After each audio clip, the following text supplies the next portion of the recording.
Hey guys, so this is just one of my tomato beds. I have multiple beds with raised beds growing tomatoes, but what I'm talking about today is a type of fertilizer, but not really. It's more of a bloom booster. Now I've already fertilized these with my homemade mix, and these two I started earlier on one of my mixes, and I'll link that video right here if you want to take a look at why these two tomato plants are so much larger than the other four.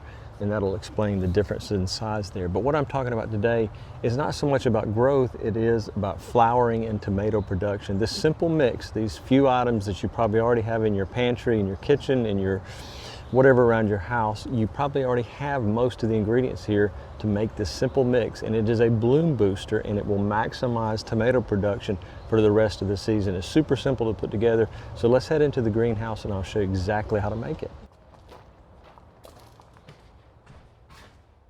Now, I started all my tomatoes from seeds back in the late winter time, and I kept the greenhouse nice and toasty so they would grow properly, and they've gotten off to a great head start. But whether you're starting your own tomatoes from seed or you're buying them from a garden center, it's important that you do things like this to speed up their growth and maximize flower production. So early in the summer, you can just be harvesting tomatoes like there's no tomorrow.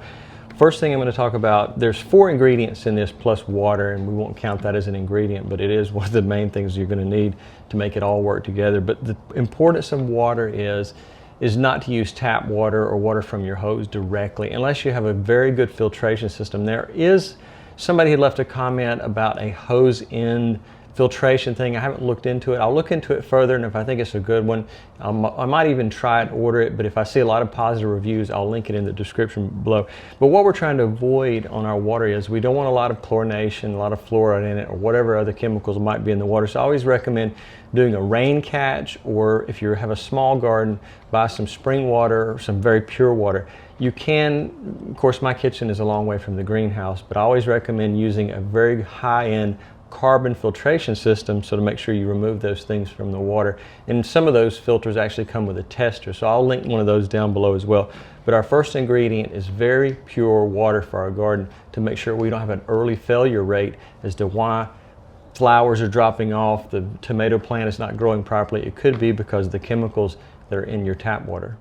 Now, before I move on to the rest of the recipe, I just wanted to give you an example of this very small tomato plant I have growing in a small container. You can see there's actual tomatoes on it, lots of flowering taking place, lots of production overall. And what I'm going to say is that you can have a very large tomato plant and still have minimal flowering and tomato production. So that's why it's so important not only to do fertilization for growth, but also a bloom booster like I'm showing you today. So this really small plant is producing quite well in about a half-gallon size container. So our next ingredient is pure Epsom salt. We don't want any type of perfumes added or any additional ingredients. Sometimes these are used for bath soaks, and we want to make sure that it's pure Epsom salt and nothing else added to it. This is going to add magnesium and sulfur to our mix, and both of those are extremely important for flower production and ultimately fruit production. Now, our next ingredient is molasses, and a lot of people don't keep molasses in their kitchen, and they'll say, why can't I just use sugar or something like that?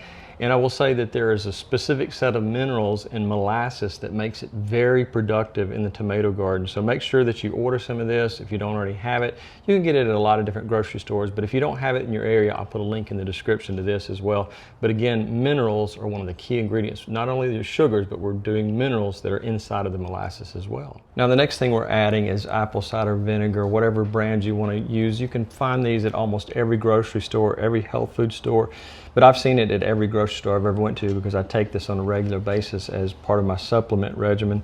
But this is going to help with dissolving the minerals in the soil and getting it to your plant. We're only using a small amount. If we use too much, it could damage your tomato plant's root system and ultimately your tomato plant. So keep watching and I'll give you the exact recipe for each one of these items and how to apply it to your tomato plant. Now, next we're going to put in just a very, very small amount of baking soda, and this is going to help stabilize the microbial activity in the soil, and also it prevents over acidification from the apple cider vinegar. Although that's important, we don't want it to become too acidic, so this is going to stabilize the pH in the soil. Now, for anybody who loves scientific data, and I know it can be boring, that's why I'm not including it in the audio portion of the thing. I'm just going to do a still image on the screen right here so you can see all the scientific reasons how these ingredients react together and how they benefit your tomato plant. So take a look, freeze the screen right there, and you can see exactly what the scientific reasons are. Let's move on to mixing and application. Now mixing this is super simple. First we're going to take 1 tablespoon of our Epsom salt and we're going to put it in a container. I'm using one of these paint sticks as our stir stick. We want to make sure that we dissolve this completely in our water, so I recommend not using cold water. If your water has been sitting outside and it's been rather cold that day, let it warm up, put it next to a vent inside the house, or just slightly use warmer water, because the Epsom salt may not dissolve properly. So I just want to make sure that it's completely dissolved, because you may get a clump of it when you're pouring it from your container onto your tomato plants, and it could cause damage to that. So complete dissolving of the Epsom salt is very important. Next, we're adding 1 tablespoon of molasses, and there's a mistake that some people make, specifically a friend of mine who put molasses in the refrigerator, and it was so thick that when he went to do the recipe, it wouldn't mix well. So make sure that you're not storing your molasses in the refrigerator. It's not going to go bad, at least not for a very, very long time. We're going to add that to our slightly warmed water now. I think it's warmed up here in the greenhouse quite a bit because I'm breaking a sweat. So we just want to do the same thing as we just did. We want to take our stir stick and mix it, and just make sure that it's completely dissolved and you don't see any more of the thick gooey molasses. Just make sure it's dissolved into our formula, because like I said before with the Epsom salt, is that you can be adding this to your tomato and you'll get a big clump. So that tomato may react differently to the formula because you haven't mixed everything in our ingredients properly, is what I'm trying to say. So just make sure that you do a proper stirring, and at this point it should look like, if you like sweet tea, whatever, it's going to look a little bit like that. So I'm just going to stir it for a couple more minutes and make sure that everything is properly dissolved we've added so far. Now next we're adding our apple cider vinegar, and one thing I almost forgot to do here that I always recommend doing is just to give the bottle a shake, because sometimes it separates, so you want to make sure that it's well mixed when you add it to the formula. If it's been in your pantry for a long time, that can happen very easily. I've seen that many times where some of the ingredients had separated. So let's add 1 teaspoon. Now we just did tablespoon, tablespoon. Now we're switching to teaspoon to make sure we don't over acidify the formula. Lastly, we're going to do baking soda, and we're only doing half a teaspoon, not tablespoon, half a teaspoon of this, just a very small amount. If I can get it out of here, I'm going to add that. Make sure it's well mixed in there. Do the same thing with your stir stick. You could leave this in a large bottle, but if you filled it almost to the top, sometimes it won't mix properly. That's why I'm mixing it in this plastic bowl to make sure I get a very good mix so that we don't have any clumping. Make sure everything is completely dissolved. Now, application method is just as important as mixing it properly. We're going to do this about every 12 to 14 days, so roughly about twice a month. Right to the root zone. We're not doing a foliar fitting on this. We're pouring it right at the root zone. Try not to get it on the stem of the plant, but just around the plant, maybe anywhere from ½ an inch to an inch away. You want to do it early morning or late afternoon, and you want to use, I think I've said this before, but maybe I didn't include this at the beginning of the video, about 2 to 4 cups, depending on your plant size. So if you've just planted some new seedlings or something like that, you may go 2 cups or less. Remember not to pour it directly on the plant, and then once it becomes more of a mature plant, you start to see flowering and fruiting, go ahead and bump it up to 4 cups. But remember, only twice a month. Now, rather than stretching the video out to a 30-minute to an hour video, I'm going to give you 6 quick reasons this works well. First, we're going to talk about the magnesium in the Epsom salt. And what you can expect with that is you're going to see darker leaves, more fruiting, and more fruit setting. In other words, you won't have flowers just dropping. That's one of the reasons that a lot of people don't realize their soil is lacking certain minerals and nutrients in the microbial life. And a lot of times you'll see flowers forming, but they'll just drop off. So remember, if you want to have maximum flowering and fruit setting, make sure you do use this formula. You can use a fertilizer as well, but this is twice a month. Now let me just tell you, go ahead and plan on pausing the screen a few times, because rather than giving too much information, I'm just going to give you a quick screenshot where you can pause it and you can see what each one does. So take a look right here. This is what the magnesium and the sulfur is going to do right here. Just take a quick look and pause.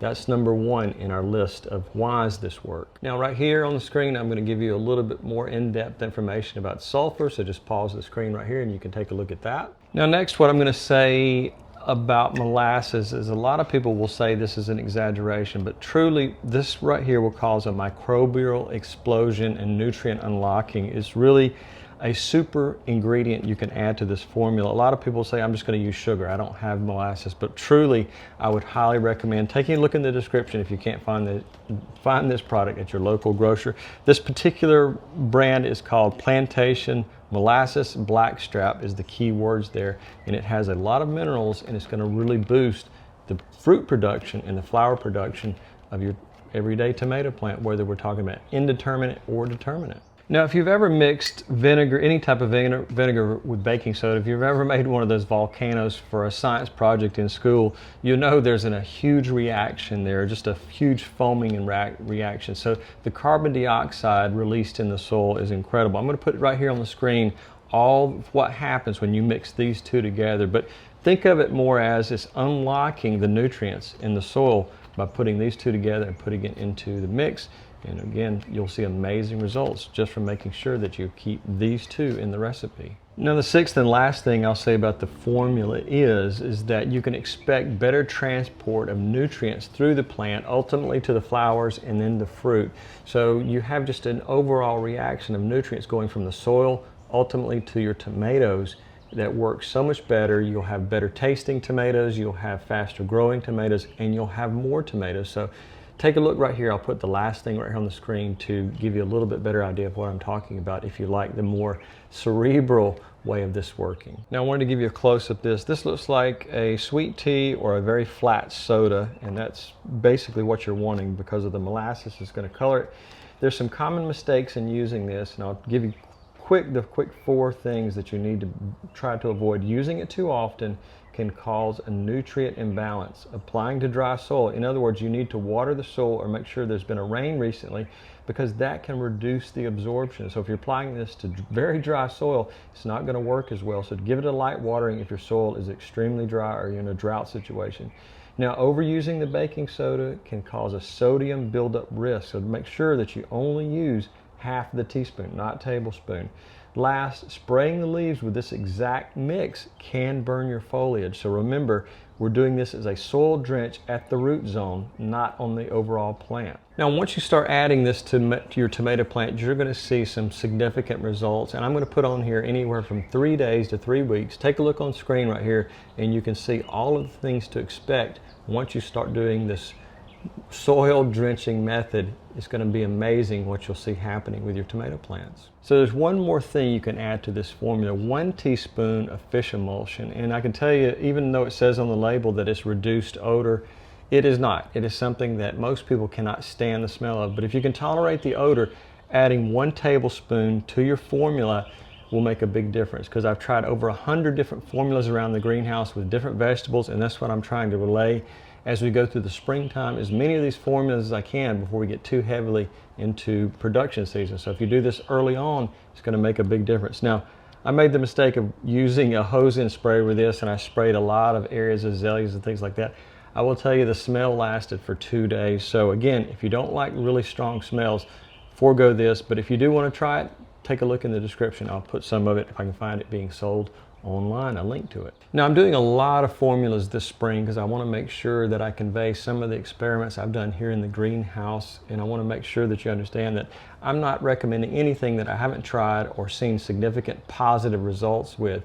But I will say that this is not only limited to tomatoes, so if you want to try it with cucumbers, squash, cantaloupe, whatever you're growing, it can make the soil so much richer for your plant, so much more nutrient rich, I should say. So anything you can do pertaining to vegetables, fruits, things like that, even fruit trees, strawberries, try it on 1 plant and you'll see a significant result. I always recommend doing it on 1 plant adjacent to other plants so you can see the difference for yourself and see that these recipes do make a big difference. So guys, I have a large library of videos about gardening, home improvement, things for the greenhouse, heating the greenhouse, everything you can imagine pertaining to the lawn garden and vegetable gardening as well. So take a look at those as well. If you want to really help the channel grow, I've got a Patreon. You can click the link in the description, see some other materials. You can download PDFs and save it to your device so you'll have it right there handy as you're working in the garden. Just pull out your phone and go through it, and you can do those magical things with your vegetables that you wouldn't believe that can make a huge difference in growth and production. So guys, I really appreciate you watching. Have any questions? I hope you'll become a public subscriber first so I can put your questions to the front of the line. Guys, have a great day.